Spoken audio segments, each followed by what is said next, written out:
31 en vivo estamos, ¿sí? Y 32 ya. Para continuar con esta edición de Fórum, tuvimos al diputado Pablo Carro hace un instante y vamos a saludar ya mismo a Gregorio Hernández Maqueda, lo decíamos, el presidente de la coalición cívica ARI en Córdoba, una de las fuerzas que, bueno, representa la coalición de Juntos por el Cambio en la provincia y también en el país. Gregorio, ¿cómo estás? Andrés y Santiago te saludan. Muy buenas noches, un gusto Andy y Santi estar nuevamente con ustedes. Bueno, Gregorio, ¿en qué momento llega una disputa electoral en este momento, en esta situación, en esta coyuntura? Sí. Digo, y me imagino en Córdoba con todos los vaivenes que ha tenido el radicalismo, uno de los principales socios de Juntos por el Córdoba. Ya vamos a hablar de la situación nacional, pero ahora quería preguntarle por cómo se está pensando, se está configurando la situación de Juntos por el Cambio, teniendo en cuenta que las elecciones de medio término son muy importantes para lo que pueda llegar a pasar en adelante en la nación, sobre todo. El valor de la unidad de Juntos por el Cambio es central, porque es lo que ha permitido tener equilibrio de poder a nivel nacional. Si el gobierno de los Fernández no pudo aprobar una serie de leyes que eran nefastas para el país, como la reforma judicial, que era un festival de cargos, que buscaba la impunidad de la vicepresidenta, si no pudo avanzar con la expropiación absolutamente inconstitucional de Vicentín, entre tantas otras medidas autoritarias que van contra el interés nacional y contra el bienestar del pueblo, fue precisamente por la unidad de Juntos por el Cambio, con lo cual ese valor yo creo que es central preservarlo. Y aquí en Córdoba hay una situación distinta. El status quo de Juntos por el Cambio es perdedor, venimos de una división, de una fractura, y creo que es necesario aprovechar la oportunidad de las PASO para renovar, regenerar la dirigencia de Juntos por el Cambio en Córdoba. Ajá. Y sobre todo dar una batalla de ideas. Bien, en esta batalla de ideas y en esta regeneración, usted podría presentarse, o la coalición cívica, podrían presentarse con candidatos propios para poder ubicarse dentro de las listas definitivas, o la idea es tratar de generar ciertas microcoaliciones dentro de Juntos por el Cambio para obtener esos lugares. La idea es tratar de articular en torno a una nueva propuesta, porque yo pienso que, y mucha gente coincide conmigo, que el discurso de hablar mal de los K vacío, sin conductas, en nuestro caso, a ver, Elisa Carrió en 2004 fue la primera en denunciar el kirchnerismo, con lo cual no tenemos que sobreactuar anti-kirchnerismo ni irnos a los extremos. Y también de hablar mal del populismo, son discursos en muchos casos vacíos, porque hacia adentro o se replican muchas veces las mismas prácticas o no se condice con los hechos. Yo creo que hay que enamorar a los cordobeses de un proyecto de país, hay que explicarles cuál es nuestro proyecto de país, y eso también faltó cuando fuimos gobierno. Por eso no se pudo tener éxito con muchísimas de las políticas, porque no se animaron a dar la batalla ideológica, la batalla de ideas, y nosotros no tenemos miedo en decir que creemos que después de asegurada la democracia con Alfonsín, garantizada la república con Macri, lo que ahora falta es la libertad, porque ni con democracia ni con república se come, se genera laburo, se pagan las cuentas, se llega a fin de mes. Lo que el pueblo necesita es libertad para trabajar, para producir, para comerciar, y nosotros queremos llevar al Congreso una propuesta para bajar la presión tributaria sin ningún tipo de concesión. Y en Córdoba, digamos, hay una beta de, digamos, votantes que se puedan captar pensando en este pensamiento que, Gregorio, vos plasmabas recién.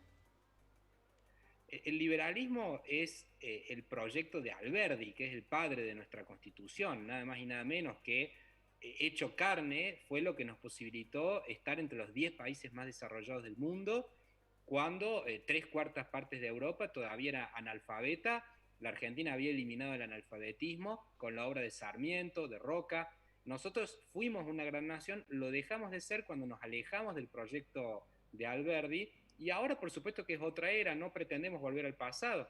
Ahora el nuevo constitucionalismo te marca que es la dignidad de la persona humana integralmente, las ideas fundamentales que tenemos que defender, pero en la Argentina no se puede trabajar, no se puede comerciar, vivimos una farsa, vivimos una mentira, la gente tiene que evadir impuestos permanentemente, la flexibilización laboral es un hecho, porque la verdad es que el universo de trabajadores con aportes registrados y sindicalizados es cada vez menor. Entonces tenemos que blanquear la situación, bajar los impuestos, flexibilizar las leyes y así vivir una situación acorde a la nuestra para poder producir, generar riqueza, generar empleo, y esa es la única forma de sacar a la Argentina adelante, de salir de la pobreza.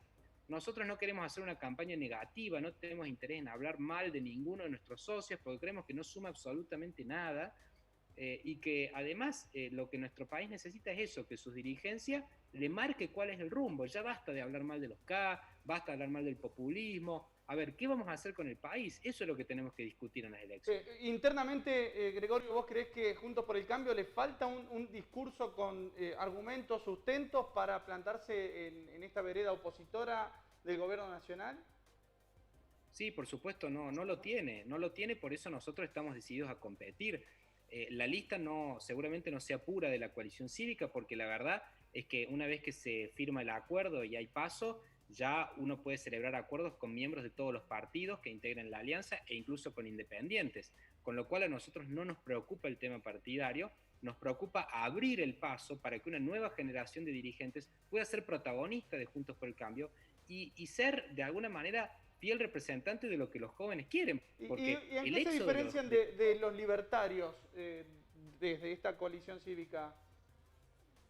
Primero que nosotros estamos en una alianza de poder real que ha gobernado a la Argentina y que seguramente la va a volver a gobernar, con lo cual nuestras ideas se pueden llevar a la práctica muy fácilmente. Tenemos un bloque de 115 diputados nacionales, de 29 senadores, gobernamos varias provincias, con lo cual la lucha es por llevar estas ideas al centro de Juntos por el Cambio, y además nos diferenciamos porque no tenemos un discurso violento ni creemos en la violencia para abrirnos paso en el juego político. Bien, Gregorio, dentro de esta situación en la que ustedes hoy dicen no queremos criticar por criticar, ni pensar, sino pensar en qué país vamos a llevar. Ahora, estas elecciones se van a llevar a cabo finalmente en el contexto de una pandemia, de un manejo sanitario complejo, complicado, y ¿cuál es su evaluación de cómo se ha llevado a cabo en este gobierno? Ya sea desde el plan de vacunación, desde lo que es el tema de la educación ahora, o qué cosas se podrían hacer distintas, digo. Que nosotros no querramos centrar nuestro discurso en hablar mal del otro no quiere decir que no sigamos ejerciendo una oposición férrea y marcando todas aquellas diferencias. Lo que pasa es que tenemos que tener un equilibrio para no llevar a la polarización al extremo, la grieta al extremo, porque en la grieta perdemos todos. La crisis económica es mundial, la crisis sanitaria es mundial. Ahora bien, ¿por qué el PBI de Argentina cayó 10% mientras el de los países vecinos como Chile y Uruguay el 6 y el 4? Es decir, la cuarentena extrema que nos aplicaron y que pretende seguir aplicando el presidente de manera autoritaria fundió a más de 100.000 negocios, sobre todo pequeños negocios que no pudieron abrir. Entonces, lo que nosotros vemos es que el manejo de las vacunas es desastroso, lo sigue siendo, no se ha vacunado siquiera al 2% de la población, mientras, repito, un país vecino, no un país del primer mundo, ya como Chile lleva vacunado el 50%. Entonces, ¿de qué progresismo me hablan cuando todavía hay enfermeros, todavía hay médicos que no tienen su vacuna? Y cuando se la repartieron entre ellos, porque lo admitió el propio presidente echando a Ginés González García, que montaron un vacunatorio VIP. Fue el escándalo de corrupción más grande del siglo. Acá en Córdoba también vimos el capítulo. Fue indignante. La verdad es que debemos seguir apelando a la responsabilidad individual. Por supuesto que tiene que haber restricciones lógicas, pero nunca la cuarentena autoritaria que no pasó por el Congreso que quiso imponer el presidente. Bien, Gregorio, te agradecemos el contacto una vez más. No, al contrario, muchísimas gracias y bueno, como lo expresamos en el partido, Andy, nuestra solidaridad con el intento de amedrentamiento que tuviste por parte de ese jefe policial. Celebramos que el gobierno de Córdoba haya tomado medidas al respecto y esperamos que esos hechos no se vuelvan a producir. Muchas gracias por el gesto. Ahí estaba, el candidato, podemos decirlo de esa manera, en definitiva, el precandidato, claro, ahí está, bien. precandidato a Gregorio. diputado, porque de esta manera es el, digamos, como ya lo ha manifestado en algunos medios capitalinos también, Hernández Maqueda, es una posición dentro de Juntos por el Cambio autocrítica. Diciendo, en Juntos por el Cambio nunca tuvimos ideas, nos dedicamos a criticar y a denostar y no estamos diciendo qué país queremos. Y creo que, si bien no lo menciona, tiene mucho que ver con la postura de Macri, lo que dice Hernández Maqueda, ¿no? Como planteando una alternativa distinta a lo que vino siendo Juntos por el Cambio anteriormente. Bien, pausa y luego de la misma nos metemos de lleno en la situación regional. Vamos a arrancar con este tren de las sierras que ahora se extiende hasta Valle Hermoso. Nos tomamos tren.